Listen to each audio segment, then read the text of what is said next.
Sugeng enjing Pak Kepala Sekolah. Enjing Pak, wonten ingkang saged kula rencani.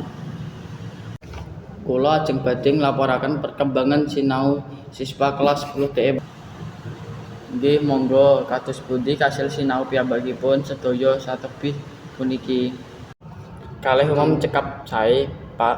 Nanging kula wigatosaken pinten siswa taksih kesisahan wonten wucalan matematika. Punapa wonten rencana tindak lajeng? Nggih, kula berencana ngawontenaken kelas tambahan saben dinten Jumat sasampunipun wangsul sekolah. Sae puniki inisiatif ingkang sae sanget. Monggo damel surat wartos kangge tiyang sepuh siswa. Sae Pak, ajeng enggal kula siapken. Mugi-mugi upaya puniki saged nyinggahaken pangertosan siswa lan kasil sinau piyambakipun sedaya. Matur nuwun inggil kerjasamanipun Pak. Sami-sami Pak, kula remen saged ngrencani.